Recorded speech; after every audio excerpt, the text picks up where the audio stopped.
Você lembra desse período aí, Dani? De troca de diretor na gestão Augusto Melo? Não teve muita troca, né, na gestão. Não, saiu... Não teve muita, eu tô ironizando. Teve 10 milhões de troca lá, né? Foram, contando agora com as últimas no departamento de marketing... Ontem mais duas, Ontem, né? exatamente. Foram 2 no marketing, mais algumas outras pessoas, a gente chegou a 19 entre trocas. Diretores, superintendentes, gerentes, de modo geral, em menos de 1 ano e meio. Uma situação complicada. E a diretoria jurídica, ela é uma das diretorias mais estratégicas, a gente pode falar do Corinthians, né? Verdade. E foi uma troca muito delicada na época, pelo que a gente acompanhou na redação e tudo mais, porque o Lia, ele era muito bem aceito. Sem dúvida, extremamente competente, o Jun. O Rosala Santoro também, que saiu mais ou menos naquela época, também era um diretor que era muito bem cotado, bem aceito entre a torcida, inclusive. Então a saída de ambos, naquele contexto da ViteBet, de todo o escândalo, não foi bem gerida pela torcida, foi algo assim que ficou um pouco difícil de aceitar, até porque saíram notícias sobre o que eles queriam para não sair, né? Que era o afastamento do Marcelo Mariano, o diretor administrativo, que se levasse a polícia, as situações que estavam acontecendo... E nem tudo foi aceito pelo presidente, né? O Lia acabou se retirando por conta disso. E a entrada do Pantaleão acabou sendo bem aceita também. Foi um nome igualmente bem aceito pela torcida, de um modo geral, porque seu currículo ele é muito bom, né? Todo mundo sabe disso. Então, foi um alívio, de uma certa forma, para a torcida, de um modo geral, quando o Pantaleão aceitou. Foi em que período isso? Junho, maio? Isso foi comecinho de junho. É. Comecinho de junho. Junho de 24. Junho de 24. Doutor, quando você topou assumir, o que você estava inteirado do que estava acontecendo lá? Ou você foi descobrir na hora que você sentou na cadeira? Depende de em que sentido você está perguntando. Por exemplo, se você me perguntar assim, você tinha noção de como funcionava o jurídico do Corinthians internamente e tudo mais? Não tinha. Nunca sequer eu tinha ido no andar do Corinthians. Onde fica o jurídico e o financeiro, que ficam no mesmo andar e tudo mais. Então, nunca sequer tinha ido até lá. Não conhecia ninguém que integrava o departamento jurídico. E foi interessante porque no sábado que o Augusto me ligou, na segunda-feira pela manhã teria uma coletiva no CT. Que foi quando ele falou assim, inclusive eu preciso de você já na coletiva de segunda-feira no CT. Meu Deus. Eu nunca nem tinha ido no CT e tudo mais. Eu falei, bom, tá bom, coloquei o Waze lá. Onde é que eu chego, né? E aí tava lá na segunda-feira de manhã, eu tava sentado, ele já aproveitou, fez o anúncio ali e tudo mais e tal. A coletiva era em relação a quê? Eu tô tentando lembrar o que era especificamente a coletiva que teria na segunda-feira. Era uma coletiva em que o Augusto ia esclarecer, eu não sei se era essa questão da mudança de diretoria, mas não só isso, a questão da ViteBet, ele estava ali aberto a perguntas para a imprensa e tudo mais e tal. E aí, então, eu estava sentado ali nas cadeiras, vocês conhecem ali a sala de imprensa e tudo mais e tal, estava sentado, ele mostrou e tal. E acabou a coletiva, eu falei, bom, agora acho que eu vou pro Parque São Jorge, né? E aí eu peguei o carro, fui pro Parque São Jorge, subi e me apresentei lá pro pessoal do jurídico e tudo mais, quem eu era, falou, tô chegando aqui agora. Eu sou o novo diretor jurídico. Mas foi exatamente isso. Foi exatamente isso mesmo. Estou me anunciando que eu não sei. Mas foi isso mesmo. Subi e falei assim, olha, você deve ter visto, tal, então vambora, vamos trabalhar, né? Mas o senhor não ligou pro Yun pra perguntar por que ele tinha saído? Não. Na verdade, eu conversei com o Fernando Perino, que era o adjunto do Yun. Né? O Perino eu conheço o Perino há muitos anos, da época de escola, inclusive, por coincidência e tal, mas conversei muito por alto, porque, para não dar a impressão de uma invasão, né, de querer saber detalhes e tudo mais e tal, quando eu vi que os dois tinham renunciado, eu entrei em contato com o Perino para parabenizar pelo trabalho que tinha sido desenvolvido até aquele momento, tudo mais e tal, e não entrei muito em detalhes. Então, por exemplo, não perguntei nada de quem era a equipe, absolutamente nada disso. Cheguei lá para conhecer.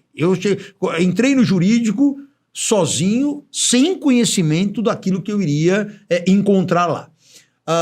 E confesso que me senti assim, muito interessante, porque a equipe do jurídico do Corinthians, sejam os escritórios terceirizados que dão apoio lá permanentemente, ou até alguns que são vinculados ao Corinthians como CLT mesmo, como trabalhadores vinculados ali ao Corinthians, alguns lá há muito tempo, inclusive, mais de 20 anos e tudo, que integram o departamento jurídico, são pessoas que precisam ser valorizadas, porque é um trabalho pesado, é algo que é realmente, vamos dizer assim, muito pouco divulgado pelo Corinthians. Você não vê novidades ou notícias a respeito de sucessos em processos e daí por diante e tal. Essa foi uma das primeiras coisas que eu quis mudar. Por que eu quis mudar? Se eu for verificar, eu comecei a dar publicidade para decisões favoráveis ao Corinthians. Por quê? Porque eu queria valorizar a equipe do jurídico. Falei, mas pera um pouquinho. A ideia só sai notícia ruim. Quando o Corinthians perde processo, o Corinthians perdeu tal processo, perdeu não sei o quê, tá. Aí, ó. Não, mas veja. Não só eu. Mas, Peraí também. por Mas põe quê? as boas também, né? Lógico. Então, é isso que eu tô dizendo. Quer dizer, assim, mas precisa ver se ele era abastecido, né? Ele, no sentido geral, abastecido das notícias boas também. Era, na época, Tá certo? abastecido Quer dizer, pelas assim, notícias boas? Não. É uma situação complicada, porque tem muito processo no Corinthians que ocorre em segredo de justiça. Então a gente precisa, às vezes, acessar informações que a gente não consegue. São processos que dependem de senhas dos advogados que estão vinculados aos processos, muitas vezes. RCE, por exemplo, a gente não fica sabendo a não ser o que o clube divulga. Mas aquele Jus Brasil lá, não dá pra fazer uma senha lá, ver os O processos? que não for em segredo de justiça dá. Dá pra ver. O que não, Tem alguma o que não coisinha for, ou outra, né? Mas se for em segredo, não tem. Aí, se for em segredo de justiça, ou você tem os dados corretos, ou senão você não ingressa. Não dá O pra ver. TJ também. O site do TJ é Sim. muito bom para descobrir essas coisas. Sim. Mas o que está em segredo é muito difícil. Depende de vazamento. Aí precisa de senha, precisa de tudo. E o famigerado contrato da Vaidebet? Tava em que gaveta lá? Não, esse contrato na Vaidebet, como vocês sabem, eu cheguei lá, o contrato já tinha sido feito e tudo mais, tá? Eu cheguei lá exatamente por Mas você isso, chegou né? curioso pra ver Porque- isso, imagino Ah, eu. sim. Pegou o contrato na mão? Peguei. Leu qual foi o tamanho do Não, contrato? eu peguei, examinei. Não, é um contrato denso, até porque envolve um valor expressivo e tudo mais, assim como é também. Mas quantas páginas tem um contrato desse? Depende, né? Porque tem Pra alguns gente que é leigo, anexos. não tenho noção. Olha, você não pode pensar num 100 contrato páginas? dele. Não sei se chega, não chega chega tudo isso, isso. não. Mas, por exemplo, é um contrato que tem aí, se for um contrato bem detalhado e tudo mais, por volta de umas 30, 35 páginas e tudo mais, é tal, pouco, hein? você acaba Bastante. tendo. Aí depois, eventualmente, você tem alterações no curso, você vai fazendo aditivos e tudo mais, tal. Mas é claro que esse era um contrato extremamente sensível, era o primeiro que eu tinha que ter acesso, até porque eu sabia que a imprensa ia me cobrar, né? Esse tipo de pergunta, o que ia fazer, o que não ia fazer e tudo mais. Por que não ia... É muito comum a gente ter aquelas perguntas assim, pô, por que o Corinthians não ingressou com ação contra a Vaidebet até agora? E não sei o quê. São coisas típicas disso. Vamos falar disso. Vamos falar. esmiuçar esse assunto aí. E aí, o que acontece? Vamos lá.